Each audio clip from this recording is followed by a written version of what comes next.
Assalamu alaikum everyone. Welcome to Systems Limited first half 2021 endless briefing. We have with us Mr. Asif Peer, who is the CEO of Systems Limited. We also have Ms. Ruhi Khan, who is the Chief Financial Officer of Systems. As like with other briefings, we will have a short presentation by the management, and this will be followed by a Q&A session. You are all requested to stay muted, and if you have any questions you can either raise your hand or drop your questions in the chat box, so we can answer them later on. So over to you, Ms. Ruhi. Yeah, I,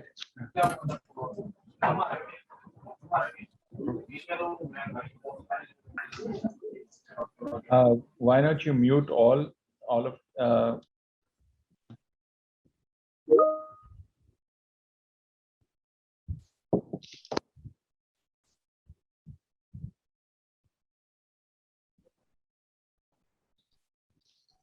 Yeah, hi, good afternoon, everyone.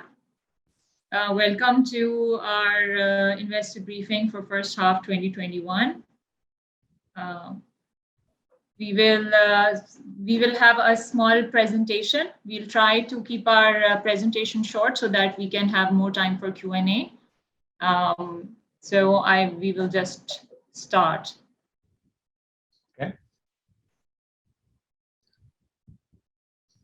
Okay, so good morning, good afternoon, good evening, wherever you guys are. First of all, thank you for joining today's analyst briefing session. Welcome you all. We have a brief, as Ruhi said, that we have a brief presentation to look back of half-yearly results and the data and the way forward, and then we will open the floor for Q&A, and we would like to take as many Q&A as possible and provide you the responses. Okay, so the systems at a glance. Of course, just because there are always new participants, so these are the key highlights. What we do, digital data, pure play in the digital data and cloud space. That's what we do well, and we basically. That's our core strength, core verticals. That's what we play in horizontal space. Emerging technologies, we are from our building on core engineering strength, that what we have, we are just focused on our core engineering capabilities combined with the execution and agility that what we carry. As you have seen and witnessed the rapid revenue growth with the industry leading margins, impressive and experienced leadership team. We are one of those companies where still majority of the company is owned by the active employees, and we nurture that culture, and this is one of the best retention tool that we have, which we provide to our ESOP scheme, to our not just the leadership and the management, but to our key people as well. And that is one of the reasons that we have a better retention rate, which is very important in our business because we just deal with people. Global presence, as you guys know, we have about 80% of our business is export-led business. So we have the presence in the key markets where we drive the business, where we have the relationships, we have the partnerships, we have alliances, and we are improving day by day from that presence perspective. Our domain expertise and the accelerators, we as a technology company, we invest in R&D, we learn new things as it arrives with the principles. Through the principal alignments, we focus whatever they bring. We try to develop the skill set and the resources, and with our solutions and the business solutions that we have in a specific verticals, industry verticals, that is our door openers in the global market. And through that, we acquire customers and then we retain and grow them as we move along. So as our recurring revenue is about 94%, this is our core that once we open the account, we remain with them and we grow with them and we provide them stellar service. We're insight-driven, user-centric, systematically tested, and a financially impactful delivery model that delivers projects with immediate, substantial, and sustainable impact on customers' bottom line. That is our key pitch that we give it to the customer, and that's why customers choose us in a very competitive environment. Very next. Okay. So systems at a glance, we, as you can see, we have founded in 1977. The leading milestone was 2015.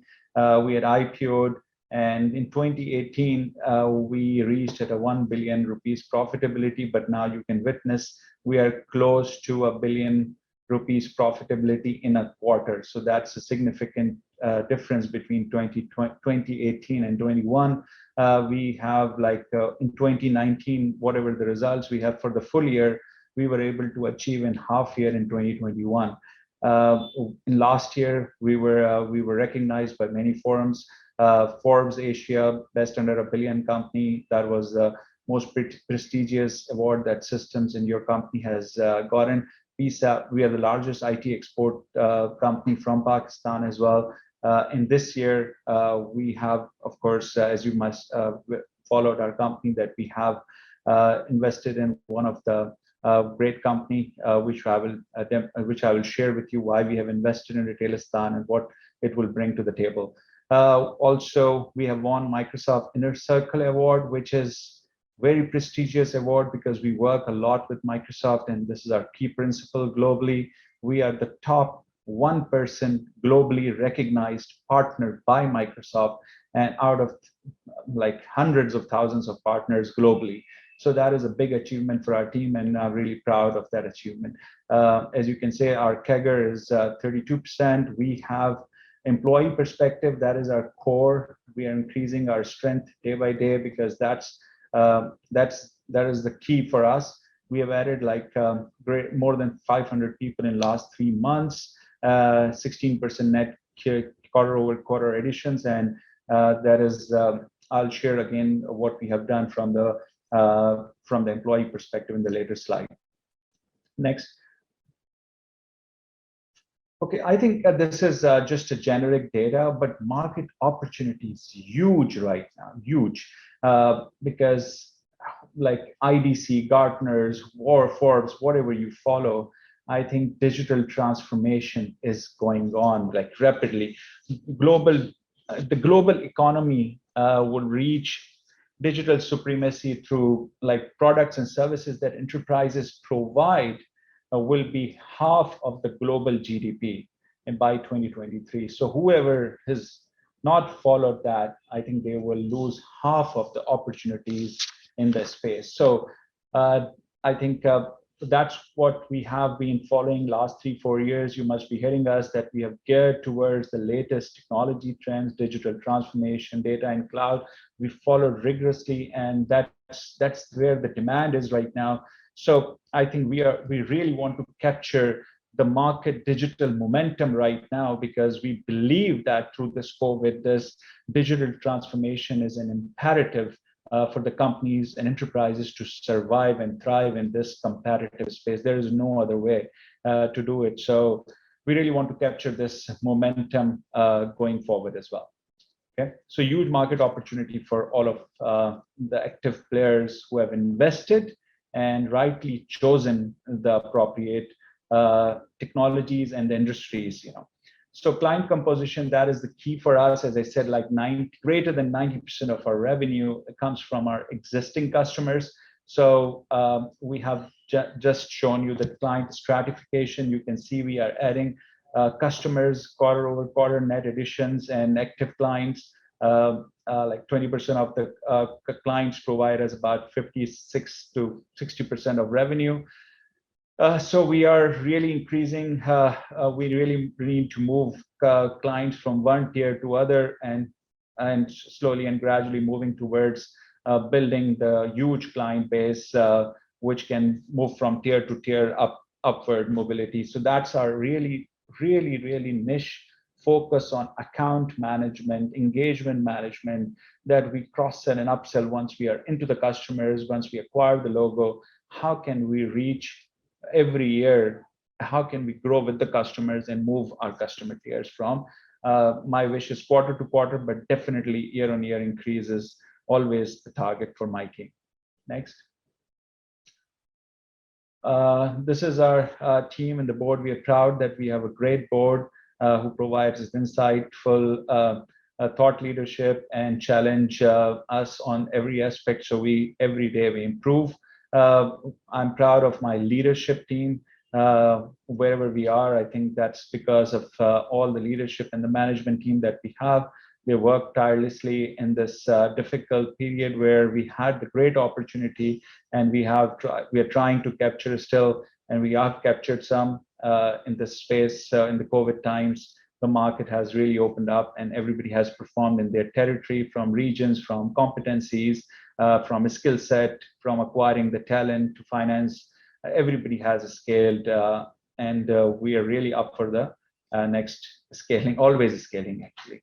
So I'm proud of my team. Next. So now we will cover the financial performance at a glance. You can see that we have consistent last 6 years, 33% CAGR revenue. You guys have seen this is our about $27,000 revenue per employee. Our workforce has been increasing. Our gross profit margin has been consistent. Operating profit and net income all in the industry leading range as compared to any global comparable company. We are up in the game from that perspective, and we have healthy cash flow, free cash flows, as well as from our business perspective, active customers, over $1 million now. We are reaching to that threshold. As I said, we have to move customers from one tier to other. 94% is recurring revenue, which is again a very stellar performance as from a recurring perspective business, and I think this is the highest as well. Our DSO is improving as well. We are about 90 days. We used to be 150 days, so we are constantly improving our DSO as well. Our cash and equivalents 6.3 and return on equity. You can see that. So I think we're really trying to work on each and every KPI from a financial perspective. So a strong half-year performance for us, as you can see, that is a consistent. I think the growth from quarter-over-quarter growth from as compared to the last year, 60% in USD terms is that's where I think this is the highest ever we have achieved in a quarter as compared to the last quarter, 60% from a USD perspective, and of course we are increasing quarter-over-quarter as well.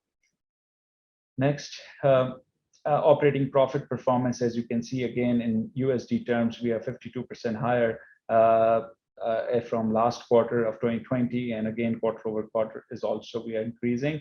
Of course, we are investing more on HR, so you can see that percentage a little bit drop, but we will continue to, because we have to invest in HR for our future growth.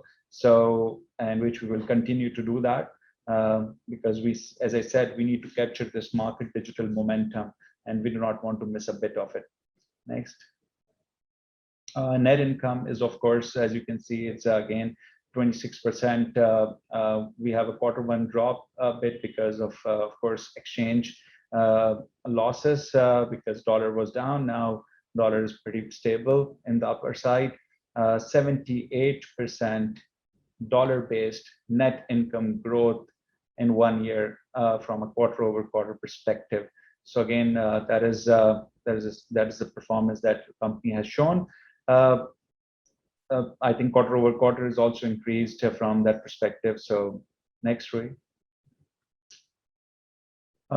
This is, as I said in my first slide, this is our strength, that we are geographically stratified as well. So we are not just relied on one economy, one market. Similarly, we are very well diversified from industry perspective. So our export-based revenue is dollar-based revenue is about 80%. That's our strength, and all these markets are growing. Of course, as I said in our director report as well, that we have Pakistan business, local business is also growing because the digital transformation space is getting heat up here as well. Startups, everything has been heating up in this market as well. Finally, I would say, Industry, as you can see, again, very well diversified portfolio. So it's not like one industry is affecting us. And all of these industries are in boom right now. And everybody is focused on digital transformation in these industries. Of course, travel and hospitality was down during the COVID time. We didn't have any of those customers, so it didn't impact us at all. Next.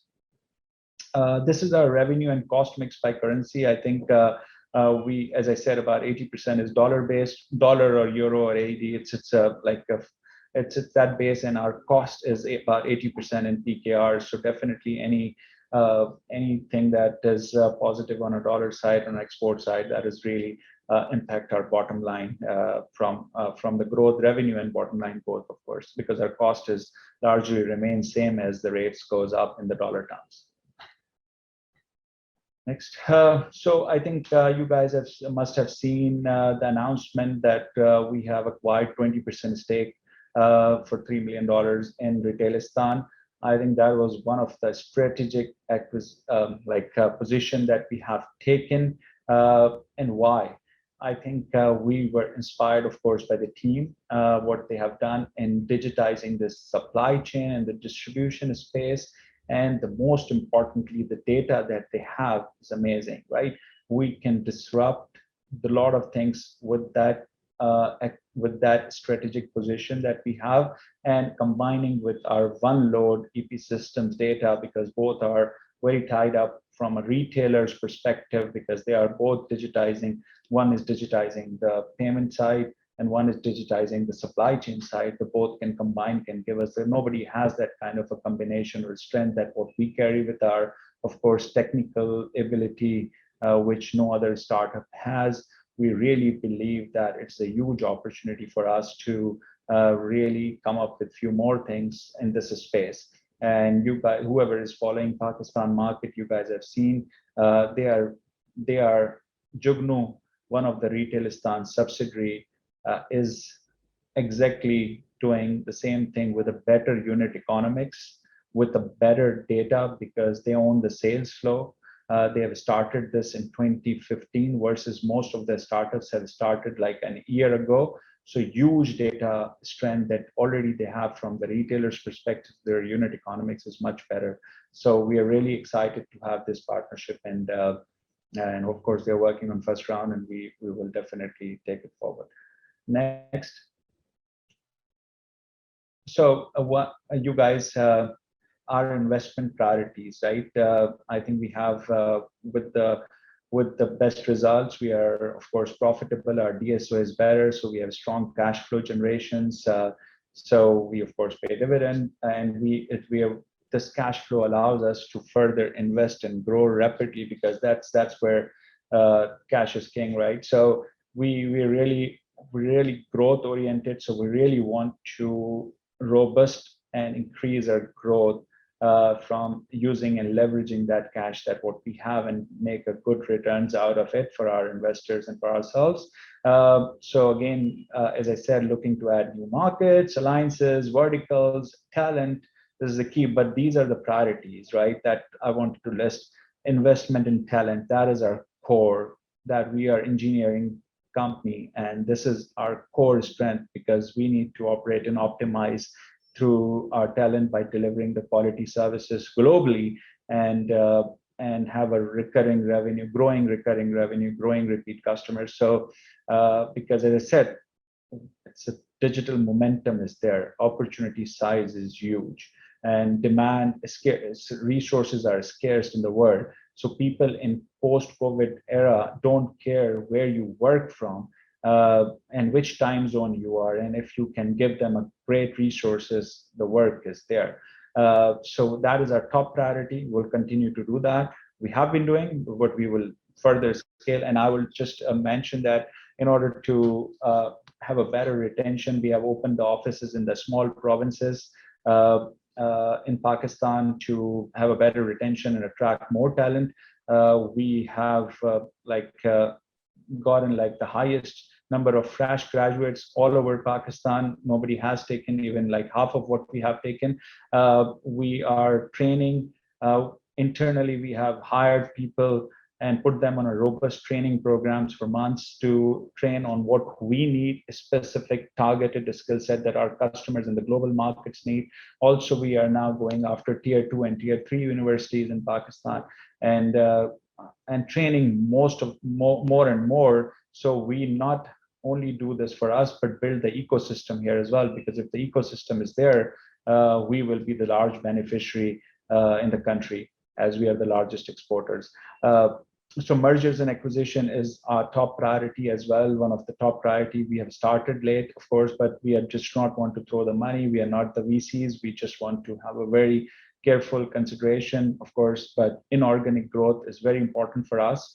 And we are actively, very hyperactively working on these opportunities, but we just not want to just get into in the gold rush that these days. Want to be very selective and very strategic positions in any company which can give us huge growth potential from the digital transformation perspective. Startup Series A, we again very carefully will choose and continue to invest in these startups in Series A, where we see a huge upside of multiples. And the future, not just the multiples, but where we can have a strategic gain as well. Incubating new ideas, again, as I said, like now we have critical thinking, critical data. We can come up with a few more ideas which we can incubate and invest and figure out what the next is. Geographical expansion is again one of the key which we have mentioned in our direct report. We'll continue to do that because that opens up more market, more growth opportunity, more net new opportunities for us. And of course, when we hire a lot of people, we have to invest a lot in infrastructure development as well, in terms of office space and all other 9 yards. So we're definitely focused on all of them.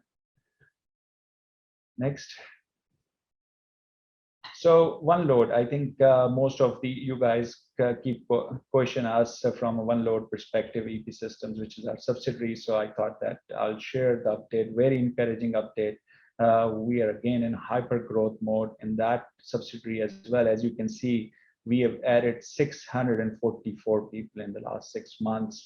So now the growth last 12 months, like our GMV is about $90 million, which is again amazing performance by this team. And our retailer acquisitions, we are one of those top 3 highest fintech companies where we have that kind of a retailer acquisition. With the sales flow and Jugnu combination, I think we will have more access to the retailers which we can disrupt than anyone else in our country. So we are very optimistic now, as we have pushed the pace to the next level. Next. Targeting exponential growth. As you can see from the number of people we are investing, we're really pushing hard to cover more geographies, like full selling model, and coming up with a new pilot e-wallet with our EMI license. So we're really optimistic about our growth journey in this, because that's what we were waiting for, where the technology and EMI license are there. Now we have the money, and we will take it up to the next level. Next. So the last is the way forward, right? So systems growth strategy and way forward. As you know, we are growth-oriented company, very strongly focused on just one parameter, is the very foundation of the growth, not just the top line, but the bottom line. And what we truly believe, that customer retention and growth in the existing account that we have. As you have seen, we have a lot of accounts, a lot of clients, which we are focusing, and we want to grow along with them, as everybody is focused on digital transformation. So that's one of our key growth pillars, is strengthening our alliances principals. Microsoft, SAP, IBM, they are all investing tons in cloud, digital, data. We are really following up with them and working very close in global market space, where we can get a good chunk of their business as well. Enhancing core engineering. As I said, we are engineering company by virtue of what we are. So scaling the right talent mix that supports towards the emerging technologies. So we are not scared of any technology. If we don't know it, we build it, we train people, and we have done it so many times. So we are not not worried about at all. If any new technology comes, we can grab it, we can scale it. Partner ecosystem, I think that is also very hot space these days, where all these consulting firms get the digital transformation business, but they don't have the engineering capability to execute. And we have signed up so many partners that we can get the work offshore, the engineering work where they can do the front end work. I think that is helping us a lot in the growth momentum. Strategic tuck-in acquisitions, as I said, we are not desperate. We will do acquisitions, but the right acquisitions which can take us to the next level, because inorganic growth is very important for us, and as we are in hyper growth mode, so that is really key. Startup ecosystem, I already said, new business through better sales coverage and account management, which I already said, and adding industry verticals, new industries and technology horizontals. These are the few things that we are very, very religiously following and aggressively pursuing to make sure that we achieve the greater results for our hard work. So I will end it here for the Q&A. Sorry, I took 3-4 more minutes, but I would love to answer as many questions as you guys have. So please, I think Ruhi or anyone can moderate, and we'll go from there. Okay. So if any one of you want to ask a question, you can raise your hand. I will unmute you. So our first question is from Suleiman and Surani. Suleiman, go ahead. Hi, Asif. Thank you very much for the presentation, and congratulations on a great set of results. I work for an investment company based out of Dubai, and I've been following your company for the last couple of years. Haven't invested yet, and again, I've followed your stock. Mashallah, has done quite well. So I just want to understand your journey from here on. I know I've seen you've consistently grown by 20-25% over the last 5-10 years, and now you're at about, call it $80 million revenue, $19 million profit. What I want to understand is, again, you're very small compared to our regional peers. Absolutely, and people are comparing you with the likes of, say, Infosys, Tata, and a company that I cover very, very closely called GCI, based out of Canada. I mean, that's a $27 billion market cap, 30,000 people.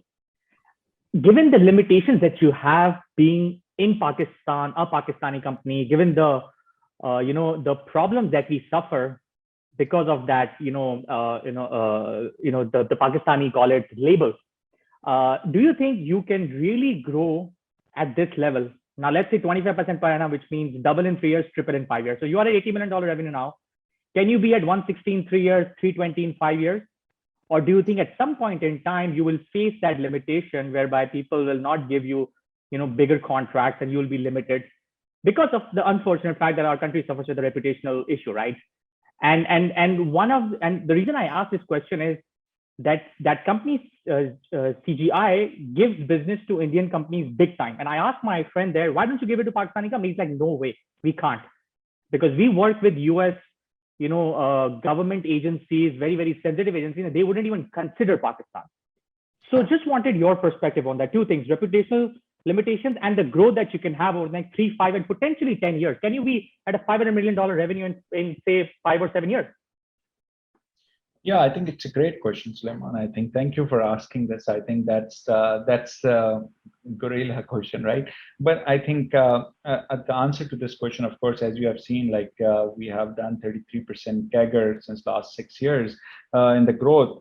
And reputational, I think there is a mark, like post-COVID and pre-COVID, there is a difference first, okay? And then which market, it's a big market, it's a huge market. Actually, North America is a huge market, Europe, everything. It's not like you have to work with government agencies, you have to work with big financial markets. So since we have been operating in this space and growing in this space where even the conditions of our country was worst, now we are much better than what we used to be in like 5 years ago. You can imagine now things have been much turned around from a business perspective and the focus of government on IT.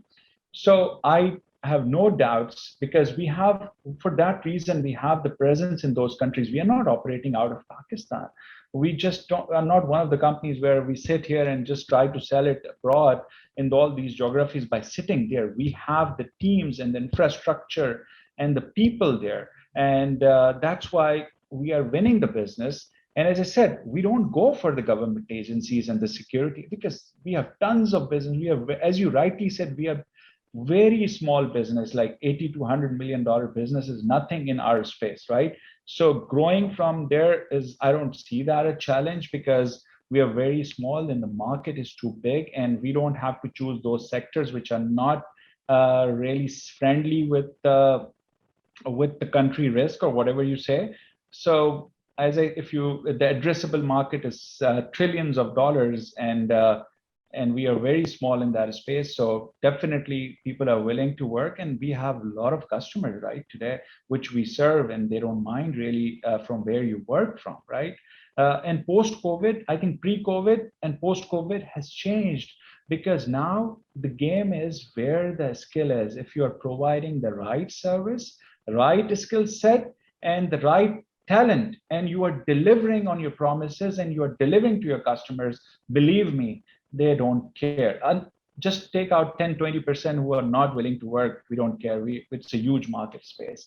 So I think we have a fundamental belief that this cannot stop us, and we're rightly positioned in those geographies. Our offices, our people, localized people, not like we know how to sell in those markets with the local people, and how to network with them, and how to alliance with the partners. And as I said, this is why if you have seen, these are the strategies to come up with the growth. We are not tying up on just sales. We are tying up with the partners. We are tying up with alliances. We are tying up with so many things, right? And expanding our geographical footprint as well. So we are not relying on one economy or one industry.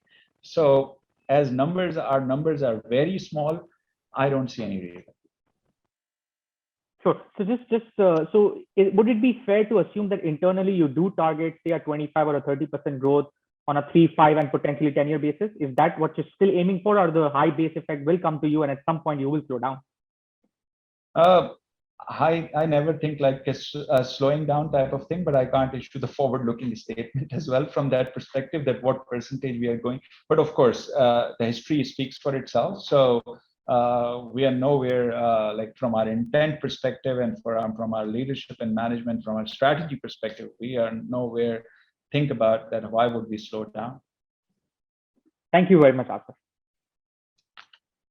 When the market is growing, opportunity is growing, people are not there, I think, and nobody will slow down.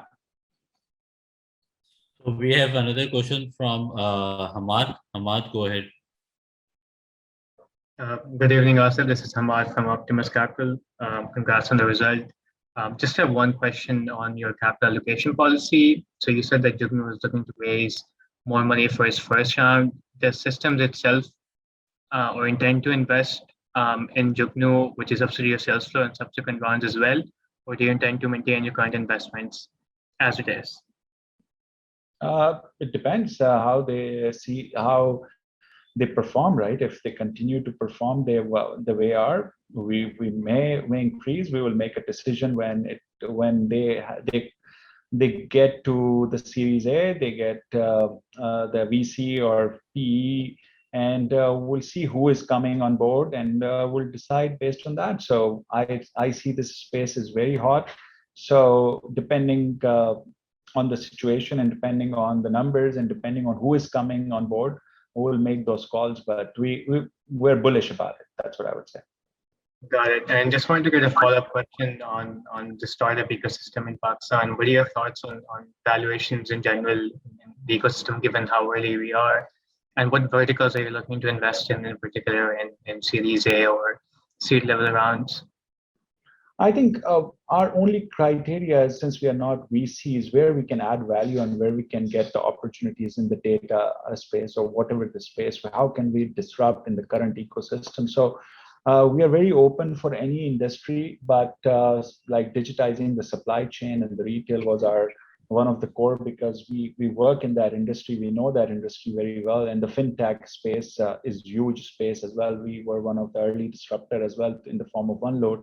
So if you just even like, I would say focus on these 2-3 industries and come up with the unique propositions, I think that is good enough to start with. Of course, it doesn't mean that we don't go to the agri space, another hot space, when there is an opportunity there. So every opportunity we evaluate on the merit and then make a call. Got it. Thank you.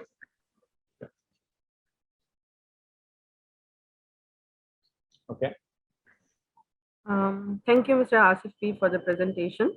I work for a boutique investment firm based in UK, and being a foreign investor, we have seen increasing concerns over the ESG scenarios that are implemented within the business practices.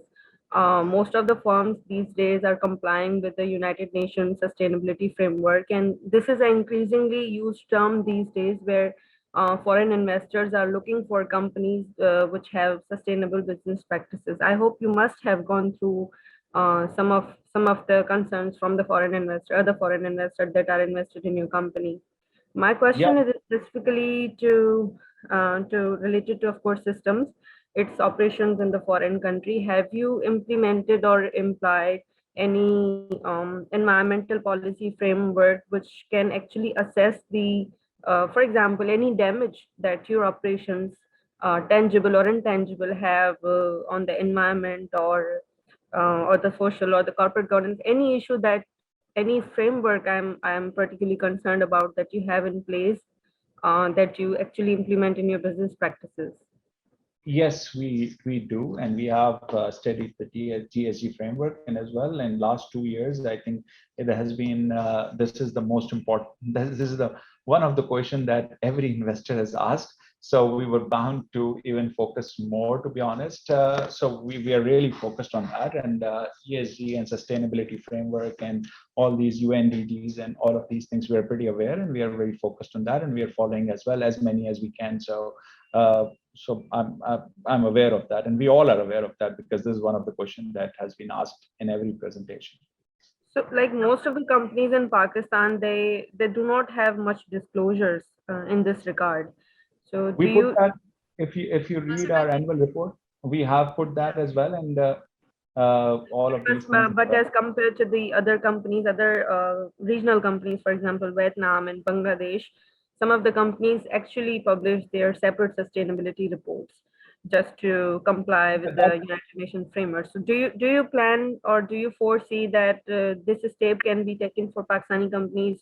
I mean, I know being in the information technology business, the carbon footprints or the other environmental damages are very less, as we can say, but again, there are consequences to every business practice. So No, just we don't mind. We will think about that as well, and as we include in our quarterly and annual reports, we will think if we can produce a separate report as well. And I think it's a good point. So we will make a note of it and see what we can do. Asif, I would like to add here. Go ahead. Yeah, Priya, last time was the first time when we did some mapping with the UN SDGs, and this year we are working more on the disclosures and compliance with the policy. So we will add some more information in our annual report with 2021. Okay, just another question. We are formalizing it. Yeah, just another question. What was the name of the certificate that Mr. Asif mentioned that systems is compliant to? I missed that name. We just won a Microsoft Inner Circle award. Is that what you're saying? No, I believe it was something starting with T. I missed that name or number. Or I mean, I'm not sure. I'm not sure, but yeah. I'm also not sure what you're referring to. Okay, no problem. Thank you so much. Maybe you can ask this question offline. We will try to respond. Okay. Okay. Thank you so much. Who's next? So we have another question from Sandeep. Sandeep, go ahead. Hi there, Mr. Peer. Hi, this is Sandeep from FM Partners. And first of all, congratulations, and you've been executing your plan pretty well, and we are very happy with that. I just wanted to focus a bit on your M&A and your domestic strategy. What I see is your RPL acquisition is probably going to integrate with your EP systems. And then I also see that you have been building 8 regional sales hubs across Pakistan. So I wanted to understand your strategy over the next 5 years, how this side of the business will look. Just to draw parallels, would it have something like a marketplace and a P2P and e-wallet coming together as we saw in, or as we are seeing in Kaspi in Kazakhstan? What is the plan in this part of the business? Yeah, I think as you have seen in the presentation with the EMI license, we are going to offer that these wallet services as well, and with this integration of digital supply chain integration and as well as the wallet and other ideas as well that what we have along, because there's actually, you know, that the data is the key. So next 4 or 5 years, because it's a market size is huge, even like 3-4 companies in this space right now is nothing actually, because addressable market size is in billions of dollars. So we see a huge opportunity in terms of growing that side of the growth, in terms of a growth, yes, and how these unit economics work and how do we leverage the data that it's available in a true form and come up with the great ideas which can help open up the industries and help connecting the dots between various financial sectors and these undocumented retailers through both of our initiatives. So yeah, next 5 years, I would say it's as you guys must be following our market, it's really getting hot up because of the number of people we have, like 220 million plus population, with the smartphone penetration, with the infrastructure heating up as well from a broadband perspective, and so on and so forth. So a lot of things are happening with the young population, and so it's a lot of variables that we have. It's taking into the mix, and we really see that in the next few years, this space will be more robust and will give us the multiplier effect, not just in terms of what we do, but in terms of other byproducts as well.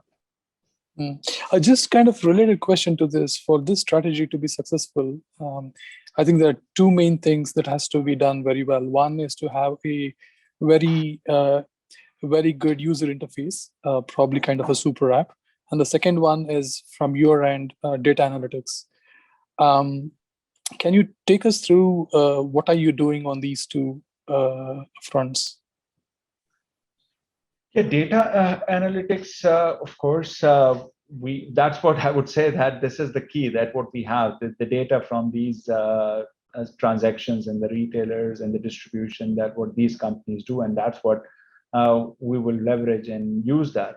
Of course, we are planning it in the planning phase, so I can't just issue right now what we are trying to do, but of course, you guys will know soon what will be our plan and how we are leveraging these data points.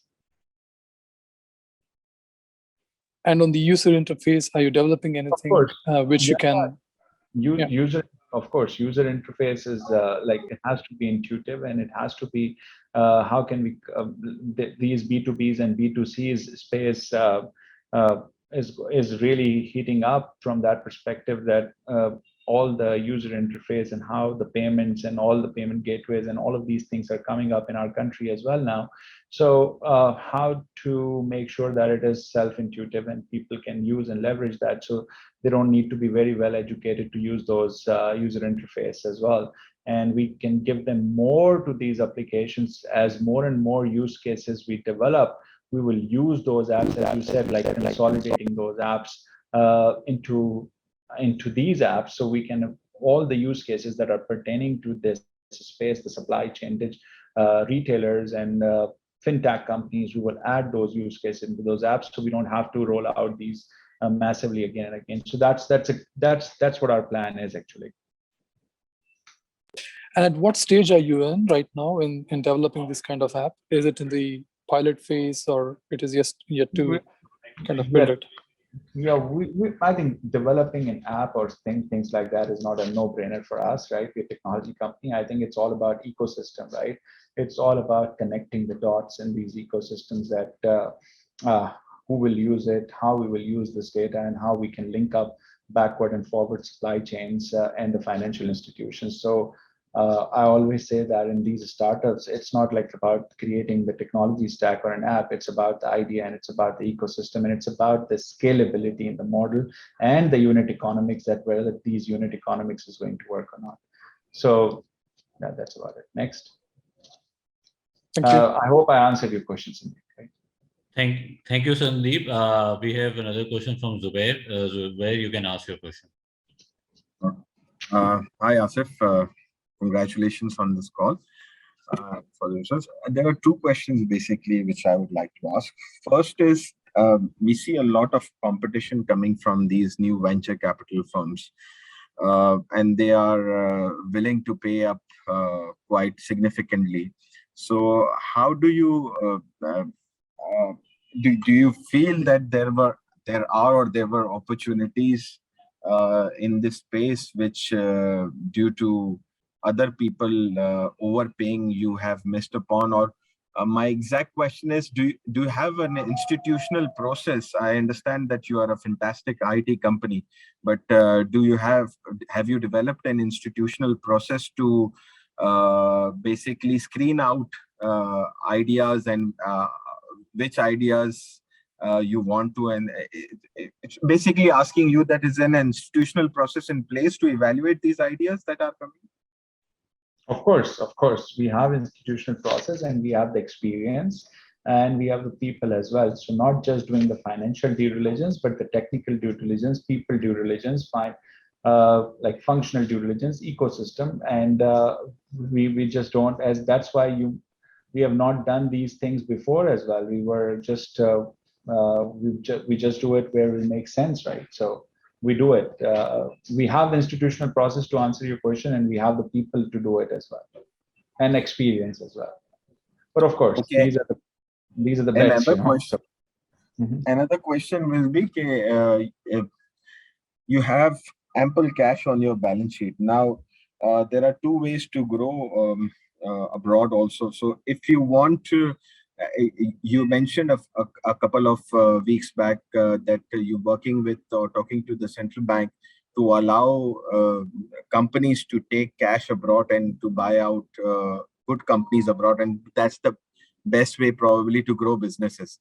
Do you see any developments on that front, or the central bank is cooperating or allowing local companies to buy out companies abroad and to grow in that way? Very open. I would say more open than I have seen in last 6-7 years. I'm in Pakistan, so because they understand this is the only space that can grow our exports, and they're willing to listen to the policies decision as well. Right now, if you recall, that State Bank has allowed 10% you can take from your export without taking a permission from a State Bank through the local your agent bank. But I think that's not enough for IT companies because the valuations are crazy and valuations are different in IT companies versus others. So we are really we're very optimistic. I would say that once the opportunity is there, we will be allowed as well. And of course, we are working on the framework as well in parallel to make sure that we don't run. It's not just for us; it's for the ecosystem and it's for the industry with certain rules and certain conditions. So it can be approved quickly, because in our space, agility is the key, and it has to be very quick, and nobody waits for you, right? Okay, and last one is that we've seen that a lot of developments are taking place on the technology parks and fronts. So going by the revenue CAGRs that you have been highlighting, that 33 or 34% revenue CAGR over the last few years, based on the understanding I have, I think when these kind of developments take place, the technology parks and other stuff comes to the scenario, we can see rapid growth. So in my own observation is that probably a 30 to 40% CAGR can at least multiply by twofold once we see these development comes in the form of technology parks and foreign partners coming in and doing collaborations with local partners. Do you think similar way that the revenue CAGRs can compound maybe twice or thrice given the developments on those fronts in 2 years, 3 years time? I can only comment that, yeah, these are the great initiatives. These we need infrastructure. If we recall in my presentation as well, STZAs will definitely, and our STZA policies, at least the law has been approved, is better than all the countries that we have seen the comparison as well. So yes, this will create an opportunity space, and foreign companies will come and they will look for the large companies or other companies to do a JV or SPVs or some sort of relationship with them. So it will definitely, I can't comment that it will compound or not, but it will definitely spur up the robust growth engine. That's what I would say. But these things Okay. help, sure, for sure. Okay, so we would like to take few questions from the chat box also. We have one question from Junaid. He's asking the quarter-on-quarter revenue of the company from European region is down 13%. The revenue increase in first half is also below expectation. So can you shed some light on it? Revenue expectation is below what? Can you repeat the question? Sorry. Yes. The quarter-on-quarter revenue of the company from European region is down 13%, and it is below expectation. So can you shed some light? What is the reason behind? Yeah, I think in Europe, of course, at this COVID, from a COVID perspective and travel perspective, and there is a lot of things going on over there. And I think we have few customers who have slowed down because we were in Europe. We were not. We were only mainly focused on retail sector because we just started a few years ago. So it was not like a diversified portfolio that I've shared, that in other markets we have many pockets, so it's not like just one industry covers all. So of course it slowed down during the COVID times, but now the things are again heating up as the restrictions are going over and things are improving post COVID. So even in retail space we will see that there will be the growth. So we are optimistic that Europe will pick up as well. And we just started, as I said, like from a UK perspective, we are also going to get something. Okay. A similar question regarding your North America business. It has posted lowest margins of 35.6%, and net profit margin has also been on lower side. So what was the reason behind this particular aspect? As I said, like we are in people business, and for the future growth, we need to develop the talent and hire freshers and hire experienced people and train them in the technologies that what we do. So of course, to build up the business, we have to have an inventory, and when we see the pipeline. So of course, these things will come up when we invest more in talent. This is our OPEX, so there is no other place we can put it, right? So these things will come as we will build more and more talent space. Okay, there is another question from Nabil. He's asking that before the spin-off of VisionNet, it was giving 40 to 50% of its business to Pakistan, but now its allocation has declined to 25%, and the rest of the business is diverted to India.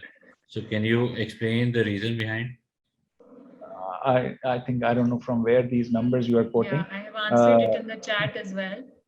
I think Yeah, the numbers, whatever, I think, I don't know where you got the numbers. And the point is, it's not like VisionNet business is, of course, offshore and onshore. So they have a lot of people in US, and they do the business in US as well. So the contribution is not about from which geography to divide. Whatever we're working, we are growing. And you can see the numbers are growing as well, like 67% growth as compared to the last year in just the VisionNet business in IT, 67% year-on-year growth. So of course the growth has been happening. So I think the numbers you have is I don't know from where it got. So it's no authenticity for that number. So I think we would like to take one or two last questions. There's question from Mohammed Hassan. He's saying one of the reasons for investing in Retailistan were this synergies system will gain from OneLoad. Can we expect similar business venture for future investments? Yeah, of course, future investment needs to be aligned with what we do, right? Where we have a strategic interest, where we have a strategic synergies, right?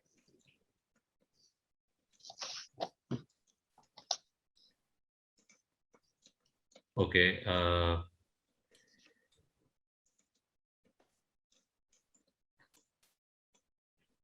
I'll see if there is any further questions.